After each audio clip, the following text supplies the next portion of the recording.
Good morning and welcome back to Football Morning Show. Masih bersama gue Hanif Tamrin yang tetap setia menemani aktivitas pagi kalian setiap jam 7 pagi, my friends. Oke, kita awali tentu dengan seruputan yang sangat-sangat nice dream ya.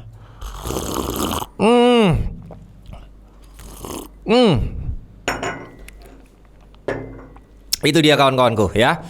Hari ini tentu harus kita awali dengan semangat pagi, apalagi kalian akan segera mendapatkan berita-berita dari klub kesayangan kalian, update terkini, dan tentu kita awali dengan sapa-sapa dulu komunitas My Friends yang sudah hadir tentunya di episode kemarin dan meninggalkan jejak di kolom komentar dengan profesi unik. Di antara lain ada karyawan Theme Park. Asik, bro. Ini yang mana nih, bro? Yang ada di yang ada di Jawa Tengah atau yang ada di mana nih, bro? Tolong ya diperjelas ya, bro ya. Kemudian ada fotografer CFD. Oke. Ada juga penjual ayam penyet. Baiklah, buat lo yang profesinya adalah penjual ayam penyet tapi bermimpi untuk terbang ke Amerika Serikat dan nonton Piala Dunia langsung, iya bisa langsung tentunya diwujudkan dengan ikutan Rexona berburu trip FIFA World Cup 2026, kawan-kawanku. Kemarin sudah disampaikan di akun resmi Rexona, udah diliatin ada yang menang guys ya. Jadi kalian tentunya wajib tetap ikutan karena masih ada hadiah-hadiah lainnya juga seperti PlayStation dan banyak hal lainnya ya. Caranya gampang, kalian tinggal ingat 3S ya. S yang pertama adalah shop alias belanja. Kalian tinggal beli produk Rexona apa saja. Jangan lupa disimpan struk pembelian ya. Dan di screenshot kalau kalian belanja online. Untuk S yang kedua itu adalah selfie. Kalian tinggal selfie aja dengan billboard BA barunya Rexona edisi Piala Dunia di toko-toko dekat rumah kalian gitu ya. Jangan lupa di-post di sosial media dan di screenshot sebagai bukti kalau kalian sudah nge-post. Dan terakhir itu tentunya adalah submit.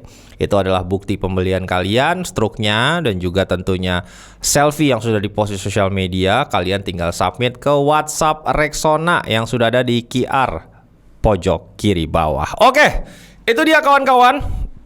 Gua harapkan salah satu dari komunitas My Friends itu ada yang tentunya menang dan akhirnya terbang ke Piala Dunia untuk nonton langsung pemain kesayangan kalian berlaga. Oke, kita awali dulu tentunya langsung ya pagi ini. Berita-berita ada banyak sekali yang breaking news. Di antaranya ada skandal lagi yang terjadi di Italia. Tapi kita masuk dulu ke Inggris, di mana gua akan sedikit mengupdate hasil terkini dari semifinal ya FA Cup antara Chelsea kontra Leeds yang akhirnya dimenangkan oleh Chelsea yang dilatih sekarang oleh Callum McFarlane. Nah ini bro, ini memang tuh ternyata lucky charmnya Chelsea itu adalah Callum McFarlane guys, gitu ya.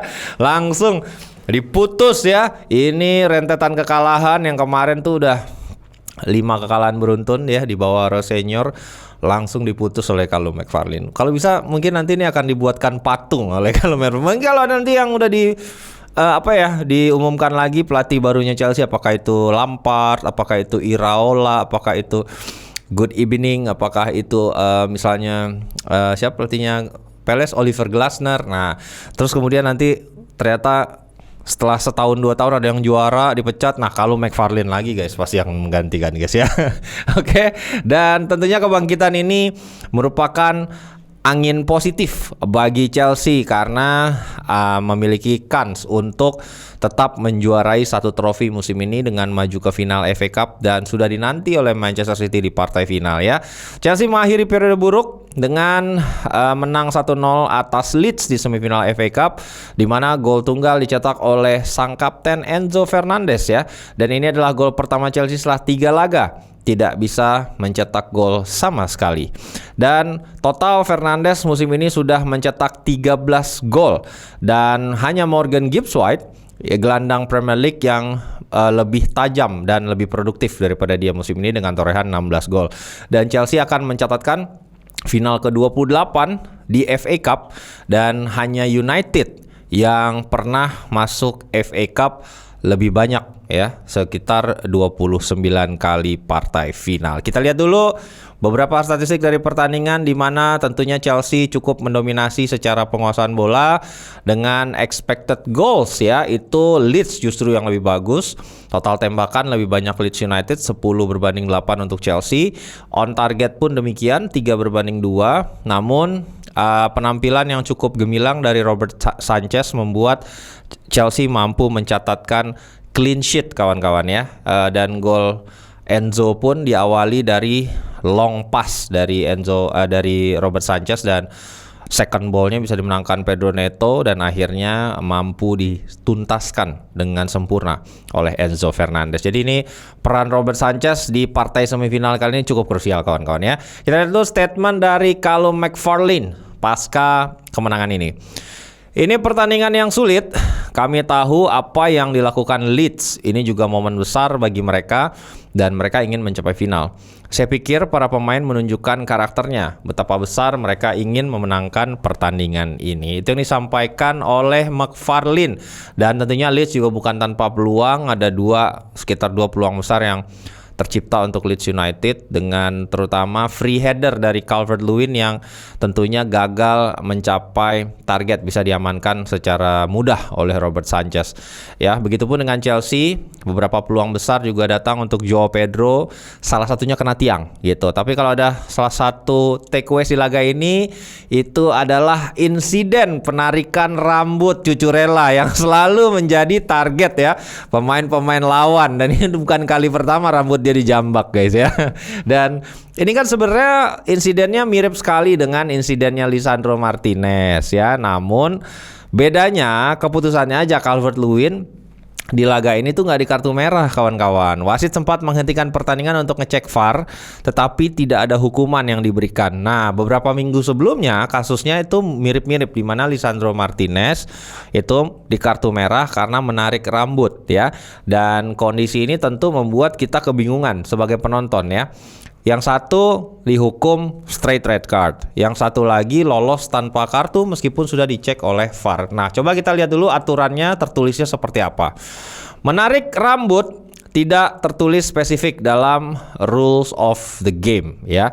Namun masuk kategori violent conduct ya, atau tindakan kasar, normalnya bisa berujung kartu merah. Namun kenapa bisa berbeda keputusan untuk Calvert-Lewin ini dengan Lisandro Martinez ya? Beberapa kemungkinannya adalah satu, intensitas kontaknya berbeda. VAR kali ini menilai tidak ada kontak yang signifikan, atau interpretasi wasit yang berbeda. Nah, gue merasa sih lebih yang kedua ya. Dan simpelnya ada inkonsistensi dari wasit menerjemahkan laws of the game dan terapannya dalam insiden penarikan rambut Marc Cucurella oleh Dominic Calvert-Lewin. Nah, gimana menurut kalian? Menurut kalian apakah ini harusnya juga sama straight red card seperti Lisandro Martinez, atau kalian punya pendapat yang berbeda? Coba disampaikan di kolom komentar. Baiklah, ya masih di Chelsea, kita sedikit bicara tentang kemungkinan pelatih baru Chelsea, dan salah satunya tentu yang masuk bursa legenda Chelsea, Frank Lampard, yang baru saja mengangkat trofi Championship bersama Coventry City. Ya, penampilan Lampard bersama Coventry City cukup gemilang di Championship musim ini kawan-kawan, dengan akhirnya berujung kepada gelar, dan ini tentunya sekaligus membuka harapan baru ya, periode ketiga Lampard untuk bisa melatih Chelsea ya. Dan ini juga bertepatan dengan belum jelasnya masa depan sang legenda, di mana dalam keterangannya kepada The Athletic, Lampard seakan menggantung apakah akan stay di Coventry dan membawa timnya mengarungi Premier League ya musim depan, atau dia akan hengkang. Dan nama Lampard juga tentunya masuk dalam salah satu bursa pelatih Chelsea musim depan, dan owner Coventry juga sebenarnya memberikan keleluasan untuk Lampard ya, karena memang jasanya membawa klub untuk promosi sangat-sangat dihargai oleh seluruh pecinta Coventry City. Dan kita lihat dulu statement dari Frank Lampard kepada The Athletic terkait masa depannya. Tidak ada pembicaraan kontrak baru dengan Coventry. Saya hanya fokus menjalani pekerjaan saya dan menikmati beberapa pekan terakhir ini. Chelsea adalah bagian besar dalam hidup saya, tetapi saat ini itu urusan mereka dan urusan saya ada di sini. Itu yang disampaikan oleh Lampard, dan musim ini Championship hanya menyisakan 1 pekan lagi teman-teman. Kontrak Lampard sendiri itu berjalan hingga 2027, jadi hanya tersisa 1 tahun saja. Dan Docking, pemilik dari Coventry City, menyatakan Lampard saat ini terlihat cukup bahagia di Coventry, namun tidak menutup kemungkinan tentunya dia akan pergi ke tempat lain. Kita lihat dulu statement dari Docking, pemilik Coventry City teman-teman. Saya pikir dia menemukan tempat yang membuatnya bahagia saat ini. Bukan berarti tidak ada tawaran besar untuknya di musim panas.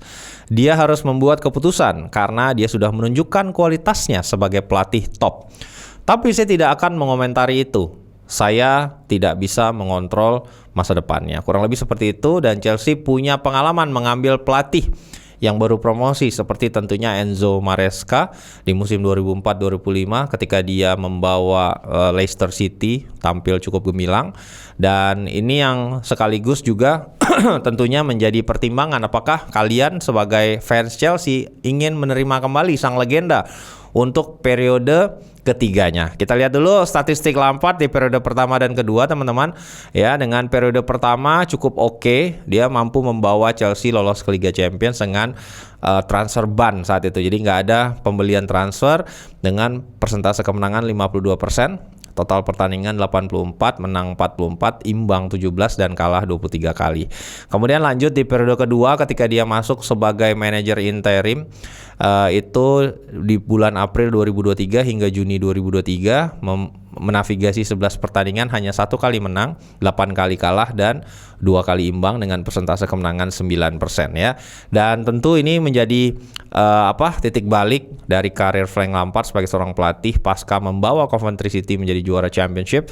Dan kita lihat nanti kemanakah dia akan berlabuh, apakah akan kembali ke Chelsea atau dia akan mengambil tentunya pos-pos tim-tim menengah di Premier League yang juga akan kehilangan banyak sekali manajer, contohnya Crystal Palace ya, atau pos-pos lainnya nanti. Oke, dan ada juga konfirmasi dari tidak dipermanenkannya transfer Nico Jackson, Lord gua guys ya, di Bayern Munich. Dikonfirmasi oleh Fabrizio Romano, Bayern Munich resmi tidak akan mengaktifkan opsi pembelian Nicolas Jackson yang dipinjam dari Chelsea.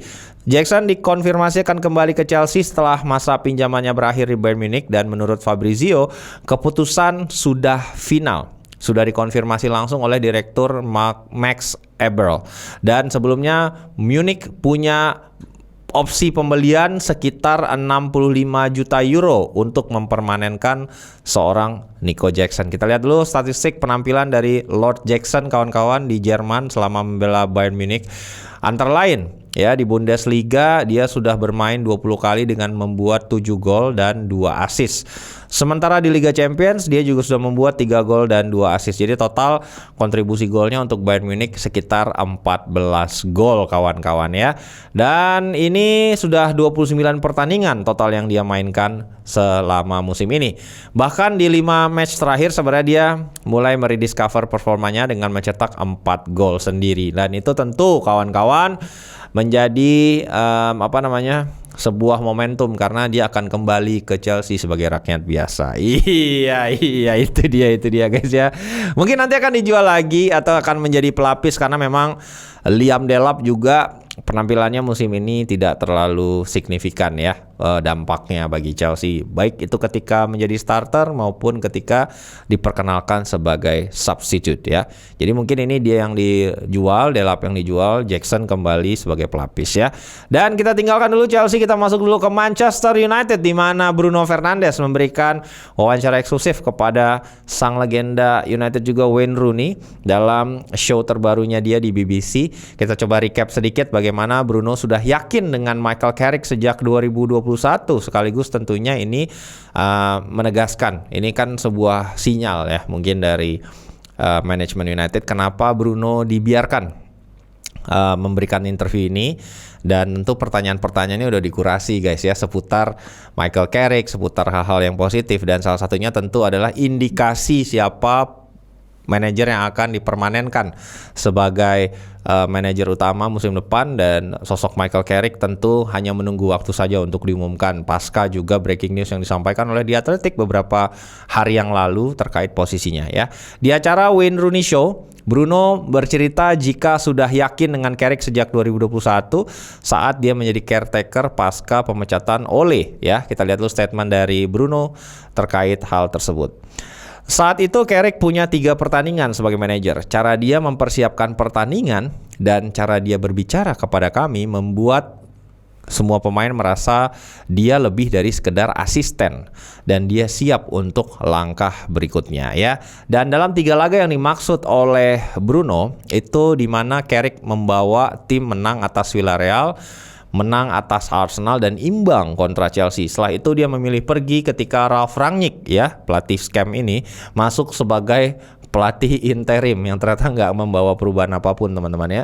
Bruno juga menjelaskan dampak besar Carrick di ruang ganti saat ini, di mana membawakan energi positif dan bisa menyesuaikan approach atau pendekatan dengan pemain yang tersedia dan menyatukan tim dalam lingkungan atau kultur yang benar-benar merepresentasikan Manchester United ya. Kita lihat statementnya, ketika dia datang Carrick membawa energi positif yang dibutuhkan oleh tim, bukan hanya kata-kata manis. Dia tahu caranya menyatukan tim. Saat Michael datang, kami tidak pernah menyangka akan berada di posisi ketiga. Itu yang disampaikan oleh Bruno. Dan tentu dampak kehadiran Carrick ini digadang-gadang mirip dampak Ole ketika pertama kali datang. Ini sering sekali dibanding-bandingkan oleh media, dan Carrick sendiri menegaskan menolak ya jika dibandingkan. Pastinya approach-nya berbeda dan juga tentu nasibnya belum tentu sama. Itu yang secara double down disampaikan oleh Michael Carrick. Dan di podcast bersama Rooney, Bruno juga bercerita kenapa dia bertahan di masa-masa Manchester United tengah mengalami kesulitan. Dia bilang, saya bertahan karena saya merasa masih punya sesuatu untuk diberikan kepada klub. Ya, Arab Saudi dengan uangnya itu sangat besar. Untungnya keluarga saya dan istri sangat membumi. Kami tidak ingin jadi orang terkaya di dunia. Dia bilang ya, iyalah, lu udah kaya Bruno. Ya, ada masanya di mana kaya, udah terlalu kaya tuh udah cukup bro ya. Jadi ini orangnya bersyukur nih Bruno nih. Karena ini alasannya, dia menolak penawaran besar dari Al Hilal di musim panas kemarin dengan total sekitar 200 juta pound sterling kalau di combine ya. Gajinya kurang lebih 700 ribu pound per pekan, dan itu di Saudi itu bebas pajak, nggak usah dipajak sama mereka ya. Pendapatan yang terlalu besar ini kawan-kawan. Jadi ya nggak apa-apa lah, karena di MU pun gaji lu 300 ya, naik sekitar 125%. Wow. Baiklah. Oke kawan-kawan, kita tinggalkan dulu Inggris dan sekarang kita masuk ke Italia, di mana tentunya ada pertandingan yang ketika live malam late night show pada bilang, "Bang, live reaction dong bang, Milan lawan Juve." Terus gue jawab, guys, bro, udah lu pada tidur aja, gue bilang gitu kan. Ini pertandingan sebelum bola ditendang udah ketahuan bakal kayak gimana pertandingannya, dan masih nggak percaya. Nih gue kasih lihat 0-0, pada nggak percaya banget sama gue. Ya gue udah nonton Serie A udah sejak 97 guys. Jadi kalau ini yang ketemu udah tahu gue bakal kayak gimana, kecuali yang ketemunya Juve lawan Inter. Nah tuh lu tonton gitu. Kalau Milan ketemu Juve mah ya Allah bro.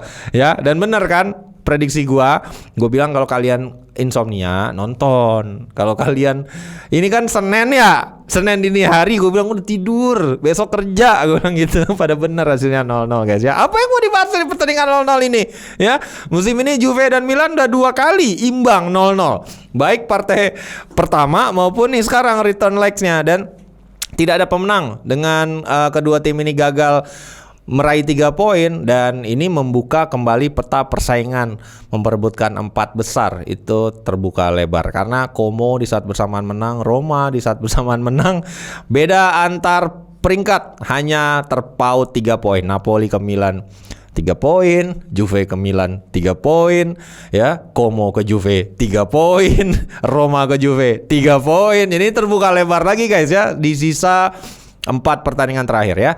Dan Juventus sudah mencatatkan 4 clean sheet setidaknya beruntun di Serie A dan 6 laga tanpa kebobolan menghadapi AC Milan. Sementara Milan belum mampu mencetak gol ke gawang Juve sejak Mei 2023 di Serie A. Kita lihat dulu statistiknya teman-teman, di mana Juventus lebih menguasai penguasaan bola meskipun menjadi tim tamu dengan 53% berbanding 47%, ya ini tipis-tipis aja ya. Dengan total tembakan 10 untuk Juventus berbanding 8 untuk Milan, dengan shots on target 5 oleh Juventus dan hanya 1 oleh Milan. Ini Allegri ball banget guys ya. 1 shots on target, 1 peluang besar. Udah, ini kalau kemarin ini masuk ini 1, ini udah selesai tuh. Dan ditahan imbang, ditahan terus pasti nggak kebobolan sama Allegri. Udah lah mainnya gitu guys. Sudah terbaca ya. Sudah terbaca. Itu emang masterpiece dari Max Allegri. Yang kabarnya juga tengah diincar oleh Real Madrid, masuk dalam kandidat top ya, salah satu yang sangat disukai oleh Florentino Perez. Kita lihat tuh statement dari Allegri. Ini adalah pertandingan yang sangat seimbang. Juventus terutama di sisi sayap punya pemain yang bisa menyerang langsung dan menyulitkan. Sikap kami sudah tepat. Hasil imbang adalah hasil yang adil, kata Gazzetta dello Sport ya, kepada Allegri ya. Dan juga Luciano Spalletti, kita lihat dulu statementnya, pelatih dari Juventus ya. Roma dan Como menang. Jadi kami masih harus memenangkan beberapa laga lagi untuk benar-benar pantas berada di Liga Champions. Saat ini sprint terakhir dan di fase ini kelelahan dari musim panjang mulai terasa. Disinilah terlihat siapa yang benar-benar layak berada di Juventus dan siapa yang tidak. Ini adalah sebuah statement dari Spalletti yang tentunya musim depan akan menjadi window pertama beliau, kawan-kawan, untuk menavigasi siapa pemain yang akan dibeli dan siapa pemain yang akan dicoret ya. Karena sebelum-sebelumnya tentu dia tidak punya influence dalam mempengaruhi transfer market ya.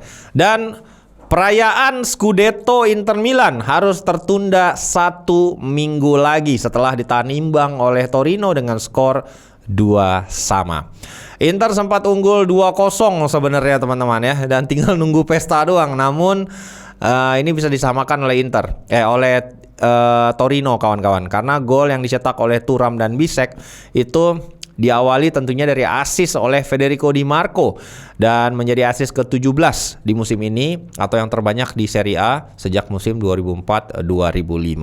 Itu salah satu alasan kenapa gue juga cukup mendukung Federico Di Marco sebagai MVP Serie A musim ini ya. Dan sayangnya 20 menit terakhir Torino mampu menyamakan skor lewat Simeone dan juga penalti dari Vlasic. Spesial untuk Simeone karena total 10 gol dia musim ini jadi yang pertama dan menembus double digit sejak terakhir mencapai torehan double digit di tahun 2021 dan 2022. Simeone juga mencatatkan selalu mencetak gol di 4 laga kandang terakhir. Kita lihat statistik dari pertandingan kawan-kawan, di mana Inter total dominations 63% penguasaan bola dengan total 14 tembakan. Berimbang ya Inter dan Juve. Dari 14 tembakan itu 5 yang on target untuk Inter dan 2 bagi Torino. Namun peluang besar ya dari Torino itu jauh lebih banyak, 3 berbanding 2 untuk Inter Milan ya. Dan kita lihat tuh statement dari Christian Cifu yang tentunya sangat kecewa pasca hasil imbang ini. Ada kekecewaan karena kami sudah menguasai pertandingan tetapi kami kebobolan setelah mereka meningkatkan intensitas permainan di akhir laga. Kami harus memberikan penghormatan kepada Torino yang tidak pernah menyerah, bahkan bisa saja mereka unggul. Itu yang disampaikan oleh Cifu kepada Gazzetta dello Sport. Dan kita lihat dulu ya update klasemen terakhir. Sementara Serie A dengan hasil imbang ini, Inter masih terpaut 10 poin dari Napoli. Sehingga tentu partai berikutnya di giornata ke-35 itu harus disapu bersih oleh Inter jika tidak ingin pesta Scudetto-nya tertahan lagi kawan-kawan. Sementara Napoli dengan Milan itu hanya terpaut 2 poin saja, dan Milan ke Juventus juga terpaut 3 poin, dan Juve ke Como itu dan Roma juga terpaut 3 poin. Jadi ini persaingan menuju zona Liga Champions sangat-sangat panas kawan-kawan, menyisakan 4 pertandingan terakhir di Serie A. Kalau ada yang panas juga, itu adalah sebuah skandal yang kembali terjadi di Italia, di mana Inter Milan akan terseret kasus Calciopoli 2.0 ya, di mana Inter mendadak terseret dalam isu pengaturan wasit yang menyeret nama ketua wasit Italia ya, yang memiliki kewenangan untuk menugaskan siapa wasit yang bertugas di Serie A, Gianluca Rocchi. Rocchi saat ini bertugas mengawasi penunjukan wasit melalui Italian Referee Associations, dan Rocchi diduga memilih wasit yang menguntungkan Inter Milan di musim 2024-2025, di mana sebenarnya yang menjadi Scudetto adalah Napoli ya. Pengaturan wasit oleh Gianluca Rocchi di 2 laga Inter Milan khusus diminta saat kontra Bologna, diduga diminta ketika menghadapi Bologna pada 20 April 2025 dan juga ketika menghadapi AC Milan dalam Derby della Madonnina pada tanggal 24 April 2025. Rocchi diduga menarik atau mengganti wasit Daniele Doveri di laga kontra Bologna kontra Inter, di mana itu Doveri ini sangat tidak disukai oleh Inter Milan ya. Narasi yang beredar di media-media Italia seperti itu, Inter sangat tidak menyukai kepemimpinan Doveri saat memimpin partai-partai Inter, sehingga secara khusus diminta untuk ditarik dan digantikan oleh Andrea Colombo. Doveri dialihkan ke semifinal Coppa Italia kontra AC Milan ya, dan uniknya hasil akhir pertandingan di 2 laga tersebut Inter justru kalah dengan skor 1-0 dari Bologna dan 3-0 dari Milan. Dan dalam pertandingan khusus ya pada saat menghadapi Bologna tersebut, itu ada 1 kartu merah yang tidak diberikan untuk Inter Milan ketika Bastoni ya itu melakukan violent contact, kawan-kawan ya, menyikut ya, elbow gitu kurang lebih, itu yang menjadi sekitar kontroversi di sekitaran penunjukan dan pergantian nama wasit tersebut ya. Dan selain 2 tuduhan itu ada juga dugaan intervensi VAR di laga Udinese versus Parma pada tanggal 1 Maret 2025. Dan reaksi dari Inter itu tentu menyangkal ya terkait koneksi dari skandal ini. Presiden Inter Milan BP Marotta menegaskan klubnya tidak terlibat dalam kasus yang menyeret Gianluca Rocchi. Inter mengaku terkejut dan hanya mengetahui via publikasi di media. Kita lihat dulu statement dari BP Marotta. Kami mengetahui semua ini dari media, jadi kami terkejut dengan pernyataan-pernyataan tersebut. Kami tidak punya wasit yang kami sukai dan tidak sukai. Musim lalu sebagai fakta objektif, ada beberapa keputusan wasit yang merugikan kami dan diakui sebagai kesalahan, seperti penalti yang tidak diberikan ketika pertandingan menghadapi Roma. Itu yang disampaikan oleh Marotta. Dan kuasa hukum dari Gianluca Rocchi itu juga menyampaikan jika ada beberapa keberatan dan kejanggalan yang mereka rasakan dalam investigasi ini. Ya, ini salah satu buktinya kan memang dari jaksa di Milan. Itu adalah sadapan-sadapan teman-teman ya. Jadi pengacara Gianluca Rocchi, Antonio Diaviro, menyorot kelemahan dalam proses investigasi dan menilai ada cacat-cacat dalam kasus ini, di mana ada beberapa pihak yang sudah mengakui kesalahan dan membuat kesepakatan sebagai whistleblower, dan hanya Rocchi yang diselidiki. Kurang lebih seperti itu. Kita lihat dulu ya statement dari Diaviro. Ini tuduhan yang tidak saya pahami karena disebut ada keterlibatan beberapa orang, tetapi orang-orang tersebut tidak diidentifikasi atau dipublish ke publik ya. Mungkin ini menjadi bagian dari upaya jaksa untuk melindungi investigasi. Saya belum pernah melihat kasus di mana pihak lain dalam dugaan kesepakatan tidak disebutkan dalam kasus sporting fraud ya. Itu yang disampaikan oleh pengacara Rocchi. Dan sementara itu Kemenpora dan juga Presiden Serie A Italia itu sudah angkat bicara kalau Kemenporanya bilang akan ada hukuman berat yang harus diberikan apabila terbukti bersalah. Sementara Presiden Lega Serie A angkat suara terkait skandal Rocchi. Kita lihat statement dari Ezio Simonelli ya. Berdasarkan apa yang saya baca di media, saya ingin mengingatkan bahwa ini masih tuduhan dari penyelidik dan semua orang wajib memperlakukan sebagai tuduhan. Jadi bukan putusan gitu ya. Jangan berikan penilaian atau kesimpulan yang terburu-buru dan tidak pada tempatnya selagi kita menunggu hasil akhir dari penyelidikan. Tentunya seperti itu kawan-kawan. Dan pastinya ini adalah pukulan adisional lagi ya untuk Serie A yang mencoba masih recover dari skandal Calciopoli pasca terjadi di 2006. Dan itu membuat 3 tim besar terseret ya, Milan, Juve, Lazio pada saat itu teman-teman. Dan tentu tambahan lagi ya, skandal seperti ini tidak dibutuhkan oleh sepak bola Italia kawan-kawan untuk menaikkan tentunya komersial value-nya yang saat ini sudah mulai ditinggalkan oleh pemain-pemain terbaik yang ada di Eropa. Dan kalaupun ada bintang yang main di Serie A, ya dengan kondisi kayak gini ya mungkin bakal langsung dicaplok. Mendingan lah rame-rame pindah lah ke Premier League gitu atau ke La Liga gitu kawan-kawan. Semoga ya ini bisa segera di-clear ya. Dan tentu dari sisi apabila terbukti ada koneksinya antara pihak-pihak yang tertuduh dengan hasil dari pertandingan, semoga ya hukumannya setimpal gitu ya.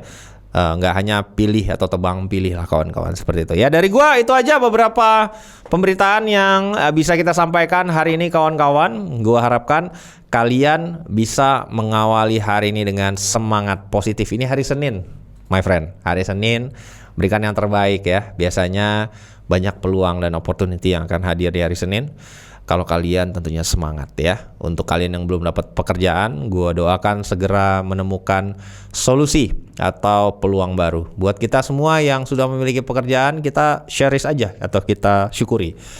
Kita lakukan yang terbaik dan itu semoga akan membawa kita ke pintu opportunity yang jauh lebih baik lagi. Oke, itu dulu kawan-kawan hari ini. Kita ketemu lagi besok di FMS jam 7 pagi.